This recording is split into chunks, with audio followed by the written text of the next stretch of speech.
हाँ जी, सत श्री अकाल जी सारिਆਂ ਨੂੰ। शुरू करते हैं जी अज के प्रश्न बिना देरी किए। कोई ज़्यादा प्रश्न नहीं लैके आया जी अज मैं, काफ़ी दिनों तो बंद सी वीडियो, तो 12-14 प्रश्न ने, ध्यान दे नाल जरूर सुन लियो जी। प्रश्न नंबर 1 जी, वार काव्य दीयां पहलियां प्रमाणिक रचनावां हन। वार काव्य दे नाल पहलियां प्रमाणिक रचनावां जिहड़ियां संबंध रखदियां ने वो हैगियां श्री गुरु नानक देव जी दीयां वारां। ठीक है जी। ਜਿਹੜੀਆਂ ਲੋਕ ਵਾਰਾਂ ਹੈਗੀਆਂ ਨੇ ਉਹ ਮੂੰਹੋਂ ਮੂੰਹੀਂ ਜਿਹੜੇ ਹੈਗੇ ਨੇ ਭੱਟ ਮਰਾਸੀ ਸੁਣਾਉਂਦੇ ਸੀ। ਠੀਕ ਹੈ ਜੀ। ਉਹਨਾਂ ਨੂੰ ਪ੍ਰਮਾਣਿਕ ਰੂਪ ਦੇ ਵਿੱਚ ਜਿਹੜਾ ਵਾ ਨਹੀਂ ਲਿਖਿਆ ਜਾਂਦਾ। ਪਰ ਉੱਥੇ ਪ੍ਰਸ਼ਨ ਕਿਵੇਂ ਆਉਂਦਾ ਹੈਗਾ, ਤੁਸੀਂ ਇਹ ਵੀ ਧਿਆਨ ਦੇ ਵਿੱਚ ਰੱਖਣਾ ਹੈਗਾ ਵਾ ਕਿ ਪੁੱਛਿਆ ਕਿਵੇਂ ਜਾਂਦਾ ਹੈਗਾ। ਠੀਕ ਹੈ ਜੀ। ਜਿਹੜਾ ਵਾਰ ਕਾਵਿ ਹੈਗਾ ਸ਼ੁਰੂ ਕਿੱਥੋਂ ਹੁੰਦਾ ਵਾ, ਲੋਕ ਵਾਰਾਂ ਤੋਂ ਸ਼ੁਰੂ ਹੁੰਦਾ ਵਾ, ਨਾ ਕਿ ਅਧਿਆਤਮਕ ਵਾਰਾਂ ਤੋਂ। ਇਹ ਤੁਸੀਂ ਯਾਦ ਰੱਖ ਲੈਣਾ ਵਾ। ਅੱਗੇ ਪ੍ਰਸ਼ਨ ਨੰਬਰ 2 ਜੀ, ਵਾਰ ਦਾ ਪਹਿਲਾ ਰੂਪ ਹੈ। ਵਾਰ ਦਾ ਪਹਿਲਾ ਰੂਪ ਜਿਹੜਾ ਹੈਗਾ ਉਹ ਹੈਗਾ ਵਾ ਲੋਕ ਵਾਰ ਰੂਪ। ਠੀਕ ਹੈ ਜੀ।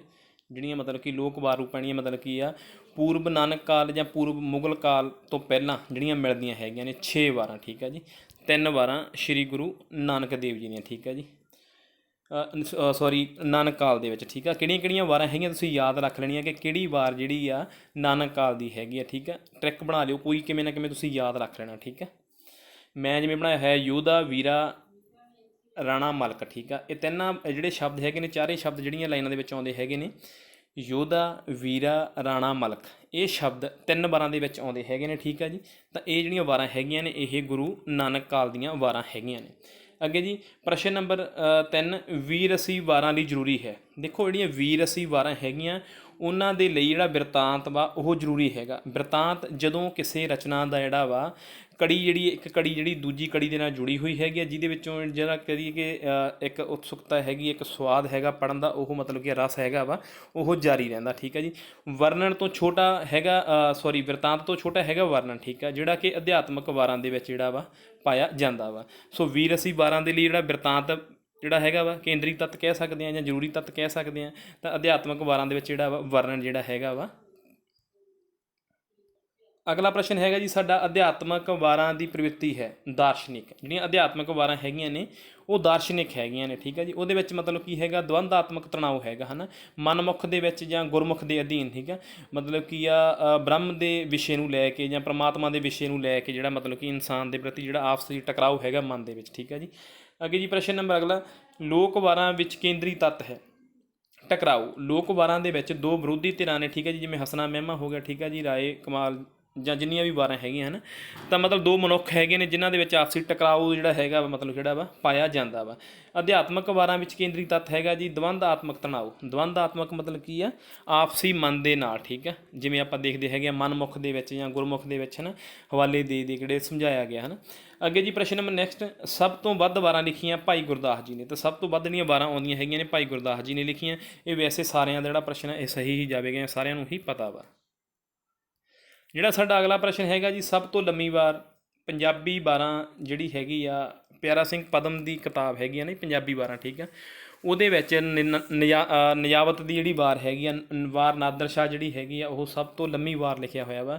ਕਿਉਂਕਿ ਵੈਸੇ ਵੀ ਇਹਦੀਆਂ 86 ਪੌੜੀਆਂ ਹੈਗੀਆਂ ਨੇ, ਪਰ ਉੱਥੇ ਆਪਸ਼ਨ ਦੇਖ ਲਿਓ ਕਿ ਕਿਹੜੀਆਂ ਕਿਹੜੀਆਂ ਵਾਰਾਂ ਹੈਗੀਆਂ ਨੇ। ਕਿ ਚੰਡੀ ਦੀ ਵਾਰ ਤੋਂ ਜਾਂ ਮਤਲਬ ਚੱਠਿਆਂ ਦੀ ਵਾਰ ਤੋਂ ਜ਼ਿਆਦਾਤਰ ਮੇਨਲੀ ਚੱਠਿਆਂ ਦੀ ਵਾਰ ਜਾਂ ਚੰਡੀ ਦੀ ਵਾਰ ਜਾਂ ਨਿਜਾਵਤ ਦੀ ਵਾਰ ਜਾਂ ਚੌਧਰੀਆਂ ਦੀ ਵਾਰ ਹੈ ਨਾ, ਇਹ 3-4 ਵਾਰਾਂ ਹੈਗੀਆਂ, ਇਹਨਾਂ ਦੀ ਆਪਸ਼ਨ ਦਿੱਤੀ ਹੁੰਦੀ ਆ। ਤਾਂ ਸਭ ਤੋਂ ਲੰਮੀ ਵਾਰ ਜਿਹੜੀ ਹੈਗੀ ਆ ਉਹ ਵਾਰ ਨਾਦਰ ਸ਼ਾਹ ਦੀ ਹੈਗੀ ਆ। ਠੀਕ ਹੈ ਜੀ। ਵਾਰ ਨਾਦਰ ਸ਼ਾਹ ਦੇ ਵਿੱਚ ਜਿਹੜੀ ਕਿੱਥੋਂ ਸ਼ੁਰੂ ਹੁੰਦੀ ਹੈਗੀ ਆ, ਦਿੱਲੀ ਦੇ ਇਤਿਹਾਸ ਤੋਂ ਸ਼ੁਰੂ ਹੁੰਦੀ ਹੈ। ਠੀਕ ਹੈ ਜੀ। ਕਲ ਅਤੇ ਨਾਦਰ ਦੇ ਜਿਹੜੇ ਹੈਗੇ ਨੇ ਮਿਥਿਹਾਸਿਕ ਪਾਤਰ ਜਿਹੜੇ ਹੈਗੇ ਨੇ ਉਹਨਾਂ ਦੀ ਇੱਕ ਘਰੇਲੂ ਜਾਂ ਘਰੋਗੀ ਲੜਾਈ ਤੋਂ ਜਿਹੜੀ ਵਾਰ ਹੈਗੀ ਆ ਸ਼ੁਰੂ ਹੁੰਦੀ ਹੈਗੀ ਆ। ਅੱਗੇ ਜੀ ਨਾਦਰ ਸ਼ਾਹ ਦਾ ਸੰਬੰਧ ਰੱਖਦਾ ਸੀਗਾ ਤੁਕਨਾਮੀ ਘਰਾਣੇ ਦੇ ਨਾਲ ਸੰਬੰਧ ਰੱਖਦਾ ਸੀ।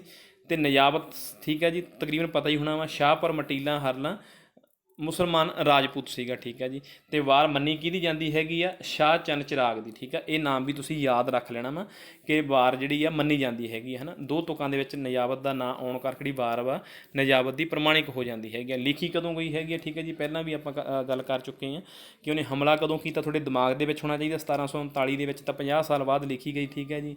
ਤਾਂ 1790 ਕਹਿ ਲਓ ਜਾਂ 80 ਕਹਿ ਲਓ, ਤਾਂ ਇਹ 18ਵੀਂ ਸਦੀ ਦੀ ਜਿਹੜੀ ਕਿਰਤ ਹੈਗੀ ਆ। ਠੀਕ ਹੈ ਜੀ। ਤੁਸੀਂ ਇਹਨੂੰ ਪੱਕੇ ਤੌਰ 'ਤੇ ਹੀ ਯਾਦ ਰੱਖਣਾ ਕਿ 18ਵੀਂ ਸਦੀ ਦੀ ਕਿਰਤ ਹੈਗੀ ਆ ਇਹ।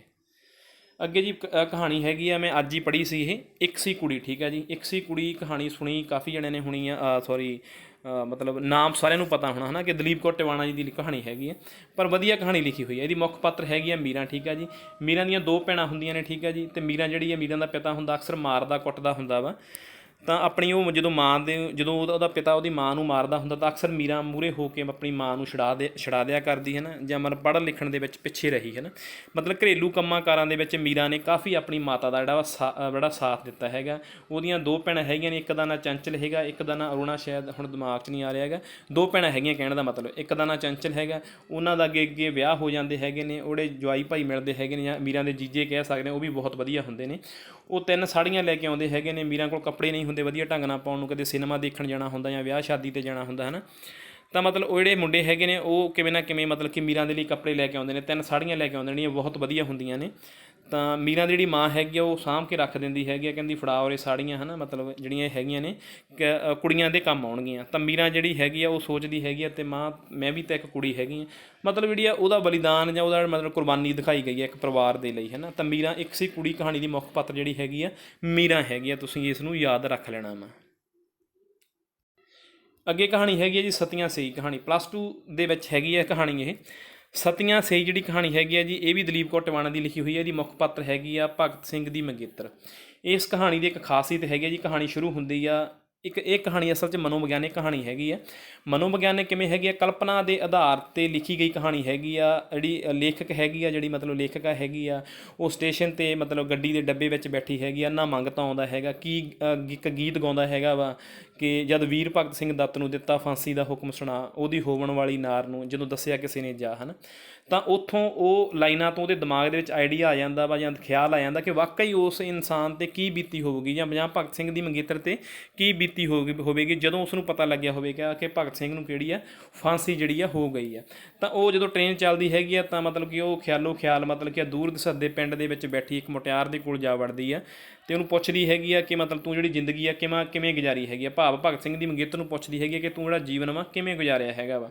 ਮਤਲਬ ਮਨੋਭਾਵਾਂ 'ਤੇ ਉਹ ਸਿਰੜੀ ਲੱਗਦੀ ਹੈਗੀ। ਉਹ ਕਹਿੰਦੀ ਮੇਰੇ ਤੋਂ ਬਰਦਾਸ਼ਤ ਨਹੀਂ ਹੁੰਦੇ ਮੌਕੇ, ਹੈ ਨਾ। ਮਤਲਬ ਕਹਿਣ ਦਾ ਮਤਲਬ ਕਿ ਗੱਲਾਂ ਬਾਤਾਂ ਦੇ ਵਿੱਚ ਉਹ ਦੱਸਦੀ ਹੈਗੀ ਹੈ ਕਿ ਮੈਂ ਆਪਣਾ ਮੈਂ ਮਾਂ ਪਿਓ ਦੇ ਘਰੇ ਨਹੀਂ ਰਹੀ, ਹੈ ਨਾ। ਮਤਲਬ ਕੱਤਣ ਕੱਤਿਆ, ਪੀਣੇ ਪੀਠੇ, ਘਾਹ ਖੋਤੇ, ਘਰ ਲਿੱਪੇ, ਮਤਲਬ ਵੀ ਮੈਂ ਸਰਕਾਰ ਤੋਂ ਮਦਦ ਲੈਣੀ ਪਸੰਦ ਨਹੀਂ ਕੀਤੀ ਗਈ। ਅਤੇ ਇੱਕ ਭਗਤ ਸਿੰਘ ਦੀ ਜਿਹੜੀ ਮੰਗੇਤਰ ਹੈਗੀ ਆ ਮਤਲਬ ਸਿਰੜੀ ਔਰਤ ਦਿਖਾਈ ਹੈਗੀ ਆ। ਅਤੇ ਮਤਲਬ ਦਲੀਪ ਕੌਰ ਟਿਵਾਣਾ ਜੀ ਨੇ ਕਿਹਾ ਮਤਲਬ ਕਿ ਮੇਰਾ ਸੱਚੀ ਉਸ ਦੇ ਮਤਲਬ ਪੈਰੀਂ ਹੱਥ ਲਾਉਣ ਨੂੰ ਜੀਅ ਕਰਦਾ ਉਹਦਾ ਸਾਹਸ ਦੇਖ ਕੇ, ਠੀਕ ਹੈ ਜੀ। ਤਾਂ ਇਹ ਕਹਾਣੀ ਜਿਹੜੀ ਆ ਬੂਮਰਿੰਗ ਮੈਥਡ 'ਤੇ ਹੈਗੀ ਆ। ਬੂਮਰਿੰਗ ਮੈਥਡ ਉਹ ਹੁੰਦਾ ਜਿੱਥੋਂ ਕਹਾਣੀ ਸ਼ੁਰੂ ਹੁੰਦੀ ਹੈ ਅਤੇ ਉੱਥੇ ਹੀ ਆ ਕੇ ਖਤਮ ਹੁੰਦੀ ਹੈ। ਜਿਵੇਂ ਕਈ ਫਿਲਮਾਂ ਹੈਗੀਆਂ ਨੇ ਬੈਕ ਵਿੱਚ ਚੱਲਦੀਆਂ, ਠੀਕ ਹੈ ਜੀ, ਅਤੇ ਜਿੱਥੋਂ ਸ਼ੁਰੂ ਹੁੰਦੀਆਂ ਉੱਥੇ ਹੀ ਖਤਮ ਹੋ ਜਾਂਦੀਆਂ ਹਨ। ਤਾਂ ਉਹਨੂੰ ਅਸੀਂ ਬੂਮਰਿੰਗ ਮੈਥਡ ਆਖ ਦਿੰਦੇ ਹਾਂ। ਇਹ ਜਿਹੜਾ ਹੈਗਾ ਵਾ ਕੁਐਸਚਨ 2018 'ਚ ਮੇਰੀ ਟੂਰਿਸਟ ਦੇ ਵਿੱਚ ਆਇਆ ਵੀ ਸੀਗਾ, ਠੀਕ ਹੈ ਜੀ। ਸੋ ਮੈਂ ਉਹ ਤਾਂ ਸੁਣਾਈਆਂ ਤੁਹਾਨੂੰ, ਲੈਣਾ ਕਈ ਵਾਰੀ ਲੈਣਾ ਪੁੱਛਣ ਲਈਆਂ ਜਾਣ, ਹੈ ਨਾ, ਪਤਾ ਨਹੀਂ ਹੁੰਦਾ ਕੁਐਸਚਨ ਦਾ। ਤਾਂ ਬਹੁਤ ਵਧੀਆ ਕਹਾਣੀ ਹੈਗੀ ਇਹ ਸਤੀਆਂ ਸਈ ਕਹਾਣੀ। ਸਤੀਆਂ ਸਈ ਮਤਲਬ ਅਸਲ ਦੇ ਵਿੱਚ ਜਿਉਂਦੇ ਜੀ ਸਤੀ ਹੋਣਾ, ਠੀਕ ਹੈ। ਗੁਰੂ ਨਾਨਕ ਦੇਵ ਜੀ ਨੇ ਮੈਥਡ ਜਿਹੜਾ ਵਾ ਬਦਲਤਾ ਸੀਗਾ, ਠੀਕ ਹੈ। ਨਾਨਕ ਸਤੀਆਂ ਜਾਣੀਏ ਜੋ ਬਿਰਹੇ ਚੋਟ ਮਰਨ, ਵੀ ਸਹੀ ਅਰਥਾਂ ਦੇ ਵਿੱਚ ਜਿਹੜੀ ਭਗਤ ਸਿੰਘ ਦੀ ਮੰਗੇਤਰ ਸੀਗੀ ਉਹ ਮਤਲਬ ਕੀ ਆ, ਜਿਉਂਦੇ ਜਾਗਦੇ ਉਹਨੇ ਸੰਤਾਪ ਭੋਗਿਆ, ਠੀਕ ਹੈ ਜੀ। ਵਿਆਹ ਨਹੀਂ ਕਰਵਾਇਆ, ਮਤਲਬ ਆਪਣੇ ਮਾਪਿਆਂ 'ਤੇ ਬੋਝ ਨਹੀਂ ਬਣੀ, ਮਤਲਬ ਮਿਹਨਤ ਮੁਸ਼ੱਕਤ ਕੀਤੀ, ਹੈ ਨਾ। ਤਾਂ ਇਸ ਕਰਕੇ ਉਹ ਸਹੀ ਅਰਥਾਂ ਦੇ ਵਿੱਚ ਕਹਿੰਦੀ ਹੈ ਕਿ ਜਿਹੜੀ ਔਰਤ ਹੈਗੀ ਆ ਉਹ ਸਤੀਆਂ ਸਈ ਹੋ ਗਈ, ਠੀਕ ਹੈ ਜੀ। ਧੰਨਵਾਦ ਜੀ ਸਾਰਿਆਂ ਦਾ ਬਹੁਤ ਬਹੁਤ ਜੀ।